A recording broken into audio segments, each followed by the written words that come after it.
It is now, I would suggest, officially, utterly out of control. We have a bemused government that just clearly does not know what to do. UK net migration hits an all-time record over the past year, with 504,000 up on the population this time last year. These are legal immigrants. Plus, of course, we've got thousands coming over every week on dinghies who are put up in hotels, never really return. Lots of them leave these hotels, never to be seen again, which is why when we say there are 68 million, 69 million people officially living in this country, chances are there may be 5, there may be 10 million more than that who we just don't know about. So this country is creaking at the seams, and today we discover that our marvellous government is busy letting hundreds and hundreds of thousands in every single year. This past year, over 500,000 more people moved into this country. In fact, 1.1 million moved in, but luckily about 500,000 moved out. So with 500,000 up again, this population increase is now seriously a source of major concern. Let's go to the director of the Centre for Migration and Economic Prosperity, Stephen Wolfe. Good morning, Stephen. Good morning, Kevin. Well, usually you and I, we will get to this in a minute, we lament the situation concerning illegal migrants across the Channel. I don't care what anyone says. If you get into an illegal vessel and you arrive on our beaches without documents, you're illegal. So the lefty lawyers can say what they like, say, oh, well, if you claim asylum, you're not illegal. Yeah, they are. That's what we usually talk about. Today, we'll get there in a minute, of course, Stephen, but first we need to talk about the 504,000 extra people who are now living in this already full-up country because our government lets them in. Incredibly, many of them accounted for foreign students who come here to study, usually at useless universities, to get useless degrees.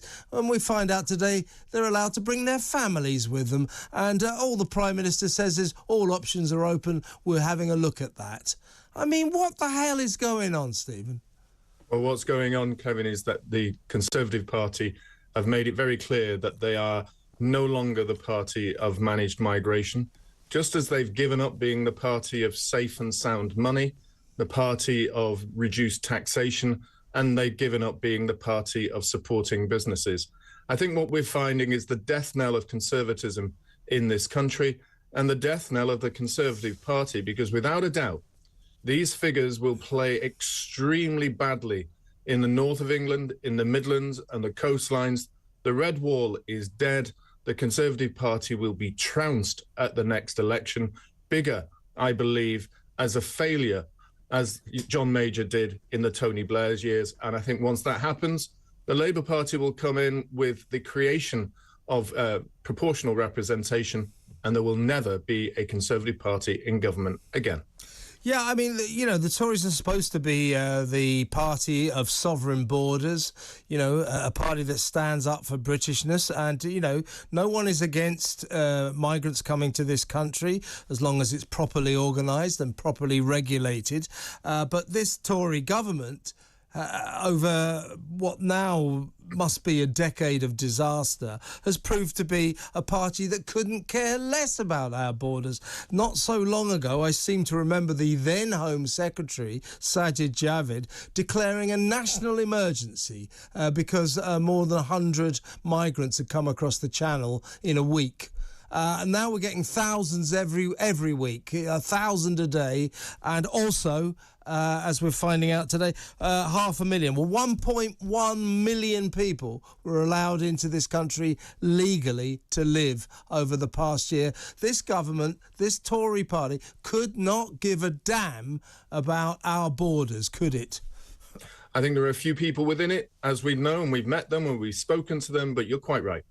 The vast majority of Conservative MPs do not care about immigration to the levels that we're seeing. In fact, as you saw with Jeremy Hunt, they would like to see more.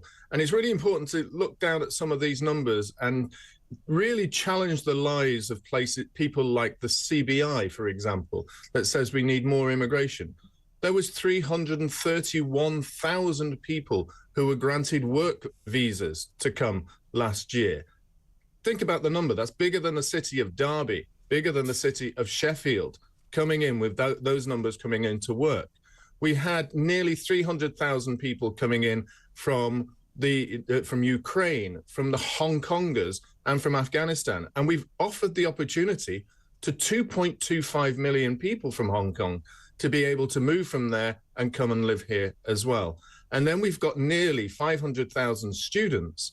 And the key point about that, Kevin, is that when you look at the numbers who are claiming asylum, about 20,000 every year are coming from those who've applied for student visas or other visas like the work visas, and then decided they're not going home. And so they make a claim for asylum as well.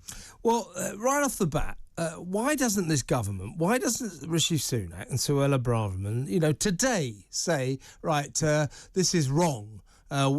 Students who come to study at our universities from abroad are no longer allowed to bring their family. Why on earth would anyone ever have granted permission to students to bring their relatives with them when they're coming to take a degree? You don't need your mum and dad there when you're taking a degree. You don't need your brothers and sisters or your cousins there when you're taking a degree. So today, stop it. How about that? They could do if they wanted to. But let's be frank about it. Do you really see Rishi Sunak, who's a billionaire, and his family really caring about the poor of the north of England who are having to deal with the consequences of mass immigration? That is pressure on the schools and the hospitals, the fact that they can't get to see the doctors, the fact that you've got massive lines waiting in hospitals for treatment, the fact that you've got housing issues, the raising in rents because there's too many people chasing too few houses. They really don't care. And the Conservative MPs who are earning close to £100,000, looking for membership of the House of Lords, directorships on companies, they too don't care because they are financially secure, whereas the rest of the country is not. That is why Keir Starmer can now pretend, and he will pretend, that he's hard on immigration just to soften the public up, as Tony Blair did. Yeah, I mean, Keir Starmer effectively announced earlier this week, and he's got a point. The reason that bosses, CBI and everything, say we're keen on immigration, keen on foreign workers, is they can get them cheap. They tend to be cheaper than British workers. So when Keir Starmer said he wanted to see an end to that, Nigel Farage said, well, if he's actually genuine here, what we have is a situation where Labour is to the right of the Tories when it comes to migration. And he's got a point. But let's talk about illegal immigration now. And I don't care what anyone wants to say. When people come across on an illegal vessel, i.e. a rubber dinghy, and they land on our beaches without documents, they're illegal.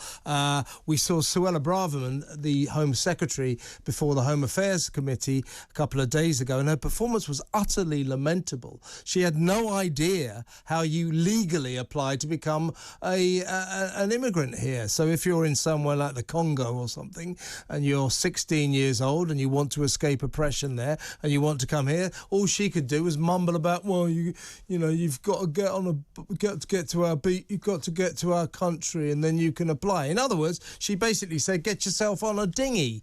She also said, don't forget, this is the woman who said, the Home Secretary, who vowed to solve this migrant crisis once and for all. And we saw her saying, oh, it's so difficult. This is to the committee. So difficult trying to find accommodation for them all. That was her line. So she has gone from the Home Secretary, who was going to solve the migrant crisis, to the Home Secretary in charge of finding hotels and accommodating all comers. It's pathetic, isn't it? She has. She's moved from the Home Secretary that wants to control migration to be actually being the hotel manager for the people smugglers, quite frankly. And I think she's neutered by the pro-Remain, pro-EU, pro-immigration, pro-high tax Jeremy Hunt, who's effectively running the country. I think everybody probably agrees that. And Rishi Sunak is really the Deputy Prime Minister. What is very clear about this is that everybody doesn't recognise that even if you go on to the UNHCR, that's the Refugee Agency's website, under their questions and answers of what's actually happening, they will tell you you are an illegal immigrant if you enter another country without a lawful reason to do so. And when you apply for asylum, you are illegal until asylum says that you are granted asylum. You have every right to apply, but you're still illegal until the day that you have actually been granted asylum. And that is very clear. The UNHCR also makes it clear that there is no international legal definition of migrant. That is why you use the word immigration and emigration. So we must be very clear. When Suella Braverman sits there and says there are no there are illegal immigrants, yes, there are illegal immigrants, but she should be able to make that definition clear. She is a lawyer. She's the Home Secretary. Why can't she say it? Last point, got to go in a second, Stephen, but we need to leave the European Convention on Human Rights, don't we? Because that is the organisation that stops us being able to offload any of our migrants, for example, with the Rwanda scheme. We need to be able to do something about this invasion that we have every single day. And until we leave the European Convention on Human Rights, we won't be able to. Absolutely. Let's also point out 3 points here, Kevin. The first is that to grant a grant of protection in this country comes under 3 categories. 1 is the UN Convention on Refugees. 2 is the European Court of Human Rights. And that would, by removing that, we remove a whole category of people who could claim. But thirdly, there is our discretionary right to allow people to stay here. That is the one that has at least 50% of all asylum seekers being granted at the initial decision. That is in the government's hands. They could stop it if they want to. They could reduce the discretionary reasons. Again, another reason why the Home Office is failing and why the Conservative Party has simply given up at being the party for controlling illegal immigration. It's depressing, but I think you're exactly right. Great to talk to you as always, Stephen. Stephen Wolfe there, the Director of Centre for Migration and Economic Prosperity.